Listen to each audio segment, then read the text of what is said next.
Ladies and gentlemen, welcome to Huntington Beach, California. We are at the Future Proof Wealth Festival. My name is Blake Millard.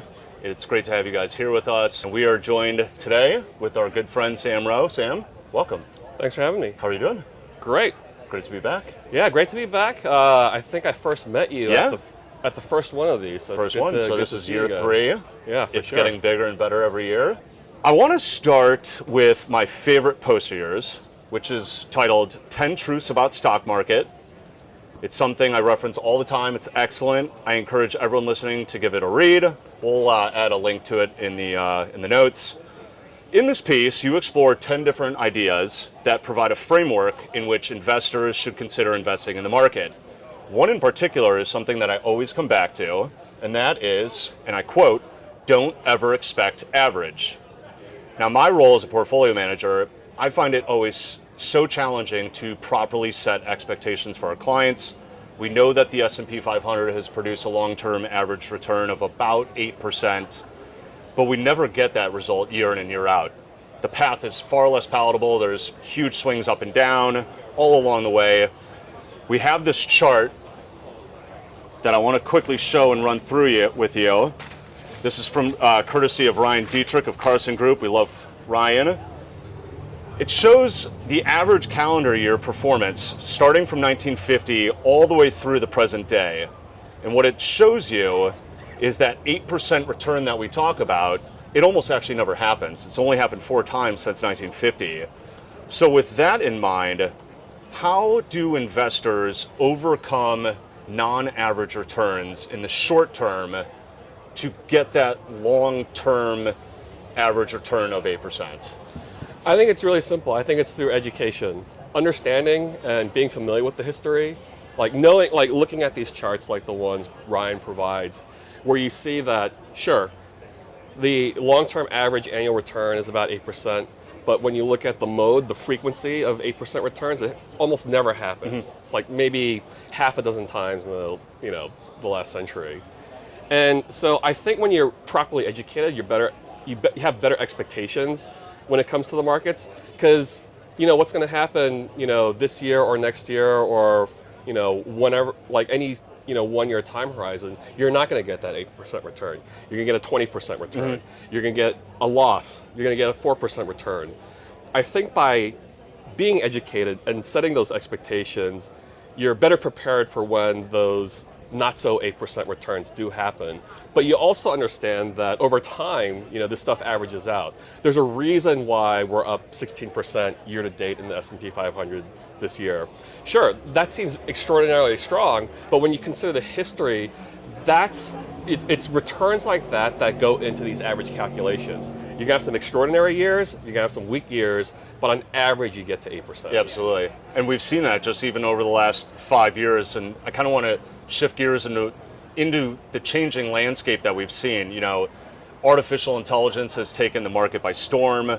For income investors, we've seen yields finally dig themselves out of the mud of 0%.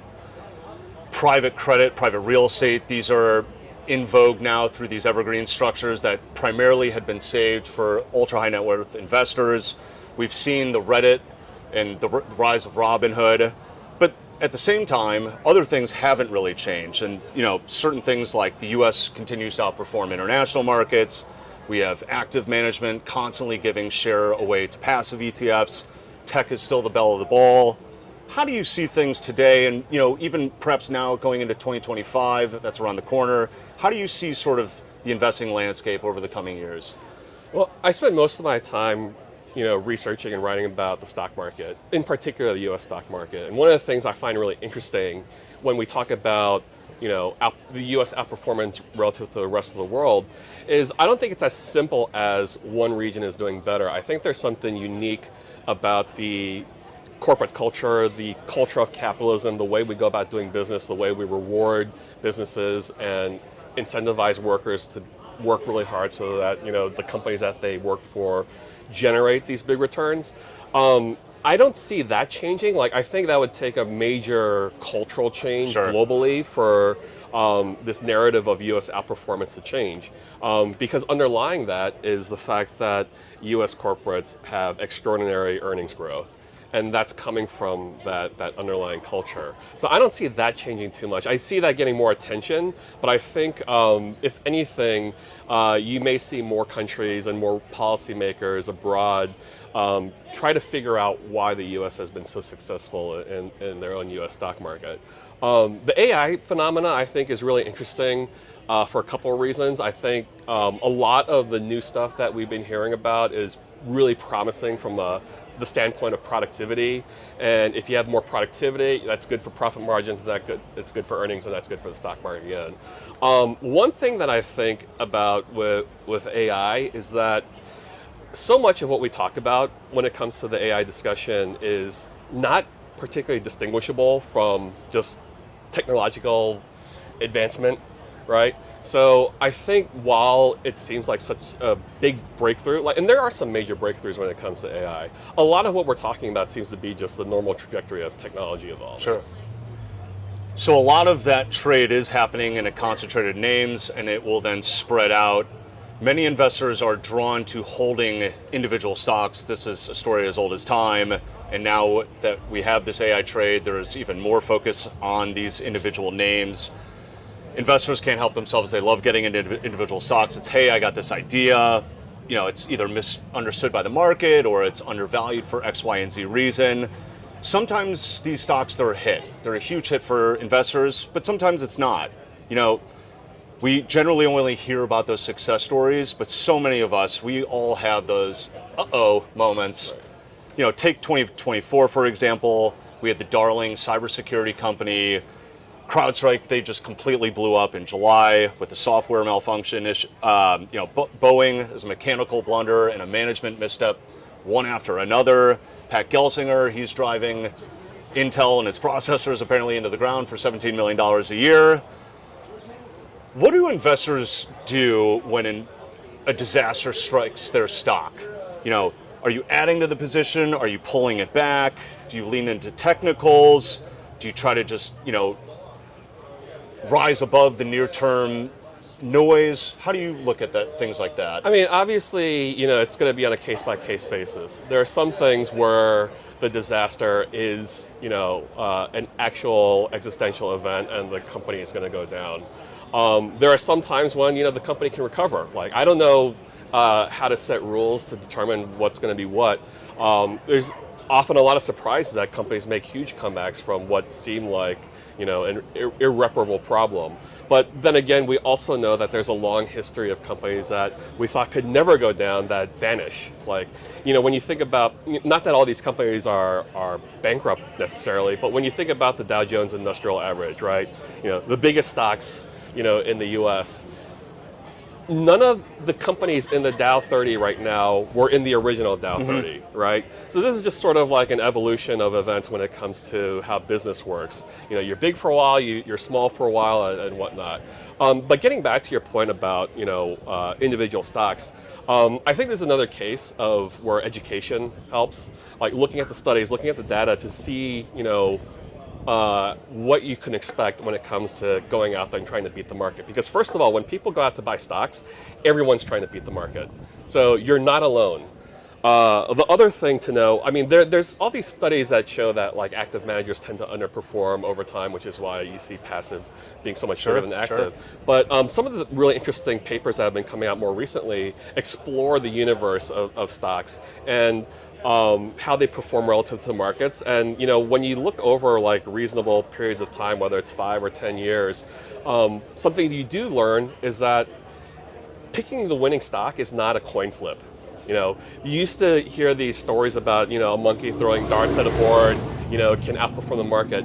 That actually isn't really an accurate way of thinking about outperformance. When you actually look at the historical data, it's something like over a reasonable period of time, you might get 20% of the S&P 500 is actually beating the S&P 500. Again, it's not a coin flip.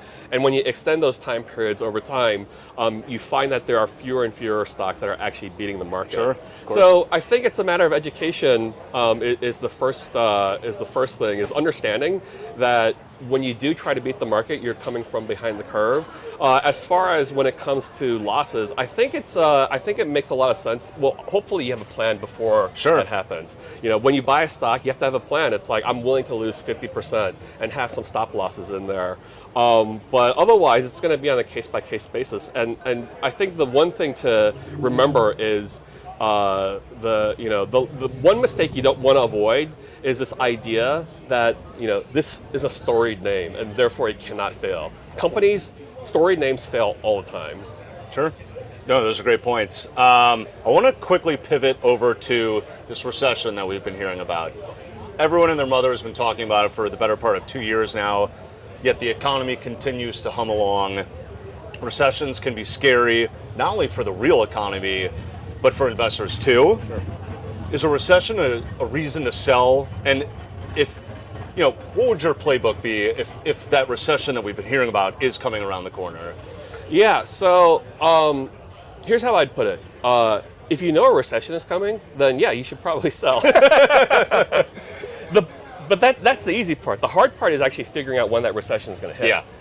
The NBER, who calls recessions, usually doesn't tell us until a couple months after the recession starts, and it's often the case that they don't tell us when the recession started until after the recession actually ends. Sure. When you look at the historical stock market data, one thing that is pretty consistent is when you do have a recession, the market tends to sell off with a roughly 6 month to 9 month lead, right? So the market has this incredible predicting power when it comes to recessions. It's the unfortunate thing is we just have no idea, when those recessions are going to hit.